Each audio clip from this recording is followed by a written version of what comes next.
Everyone, इस video में बात करने वाले हैं मॉपअप राउंड के बारे में। तो जब आपका 4th राउंड कंप्लीट होगा, इसके बाद आपका मॉपअप राउंड करवाई जाएगी। जितनी भी यूनिवर्सिटी है, अगर उस यूनिवर्सिटी में सीट वैकेंट रहती है 4th राउंड के बाद, तो वो सारे यूनिवर्सिटी को ICR एक PDF में कंबाइन करेगी और कौन सा कैटेगरी में कितने नंबर ऑफ सीटें वैकेंट रही है प्रत्येक यूनिवर्सिटी में, उसका एक PDF जारी करेगी। उस PDF के अकॉर्डिंग ही आपको मॉपअप राउंड में चॉइस फिलिंग करनी होगी। तो जिस भी यूनिवर्सिटी में maximum number of seat vacant रहेगी, उसे आप टॉप 1 पे डालेंगे, यानी कि maximum number of seat to minimum number of seat का आप चॉइस फिलिंग करेंगे, मॉपअप राउंड में आपका कोई कॉलेज अलॉट हो सके। तो मॉपअप राउंड में पार्टिसिपेट करने से पहले आपको ये समझना होगा कि मॉपअप राउंड में कौन कौन से कैंडिडेट एलिजिबल हैं। तो सबसे पहला एलिजिबिलिटी क्राइटेरिया ये है कि no upgradation will be permitted in the mop up round / final round of counselling. इस राउंड में आपका कोई भी अपग्रेडेशन वगैरह नहीं होगा। जो भी कॉलेज आपको अलॉट होती है मॉपअप राउंड में, वही आपका फाइनल कॉलेज है, उसी में आपको एडमिशन लेना होगा। सेकंड पॉइंट में लिखा है कि the option for withdrawal / cancellation of seat through the applicant login will be not be available to the candidate in this round. The seat acceptance fee will not be refunded to the candidate under any circumstances by the ICR / university. Hence candidate / applicant are advised to be careful on this account. इसका मतलब ये हुआ कि अगर आपको mop up round में कोई भी कॉलेज मिलती है और आप उसमें एडमिशन लेना चाहते हैं, तो आप सीट एक्सेप्टेंस फी पे करेंगे। अगर आप उस यूनिवर्सिटी में एडमिशन नहीं लेना चाहते हैं, तो आप सीट एक्सेप्टेंस फी पे नहीं करेंगे।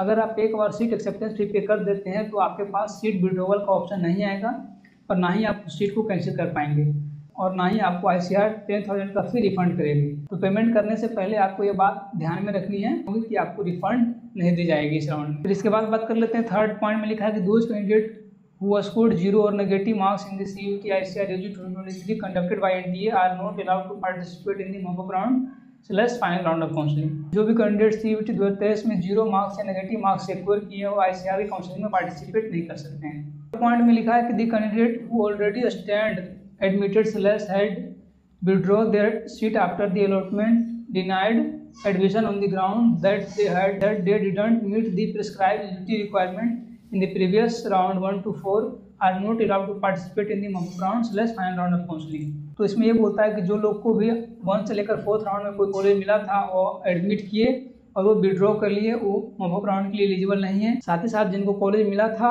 और वो एलिजिबिलिटी क्राइटेरिया को फुलफिल नहीं कर पाए थे, वो भी इस राउंड में एलिजिबल नहीं है। फिर 5 पॉइंट में लिखा है any left over candidate who could not registered for the first round of counseling are allowed to participate in the mop-up round of counseling by paying prescribed counseling registration fee of 500 provided they fulfill the prescribed eligibility criteria given in the respective information bulletin। तो इसका मतलब ये हुआ कि जो लोग भी ICR counselling में पार्टिसिपेट नहीं कर पाए थे, वो मॉपअप राउंड में पार्टिसिपेट कर सकते हैं रजिस्ट्रेशन फी पे करने के बाद। सबसे पहले आप रजिस्ट्रेशन करेंगे। रजिस्ट्रेशन में आपका डॉक्यूमेंट अपलोडिंग का प्रोसेस होगा। इसके बाद फिर आपका फ्रेश चॉइस फिलिंग करनी होगी।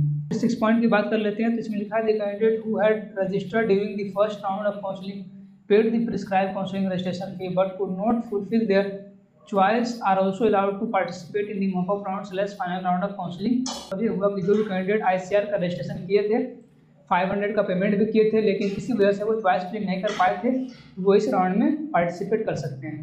7 नंबर में लिखा है the candidate who had registered during the first round of counseling paid the prescribed counseling registration fee, filled the choices and were allotted seat but could not upload their document for the verification by the university / pay the seat acceptance fee for the admission due to any reason are also allowed to participate in the mop-up / final round of counselling. तो इसका मतलब ये हुआ कि जो लोग भी first round में रजिस्ट्रेशन किए थे 500 का पेमेंट करने के बाद, चॉइस फिलिंग भी किए थे, उनको कॉलेज भी मिली थी, लेकिन वो किसी वजह से डॉक्यूमेंट अपलोड नहीं कर पाए थे और वो काउंसलिंग से आउट हो गए थे, तो वो लोग भी मॉपअप राउंड में पार्टिसिपेट कर सकते हैं। फिर 8 नंबर की बात कर लेते हैं। 8 नंबर में लिखा the candidate who had registered during the first round of counselling paid the prescribed counselling registration fee, filled the choices but were not allotted any of their choice till 4th round of counseling are also allowed to participate in the mop-up round of counseling। इसका मतलब ये हुआ कि जो लोग भी first round में registration किए थे, 500 का पेमेंट भी किए थे और अपना चॉइस फिलिंग भी किए थे, लेकिन उनको फर्स्ट राउंड से लेकर 4th राउंड तक कोई भी कॉलेज अलॉट नहीं हुआ,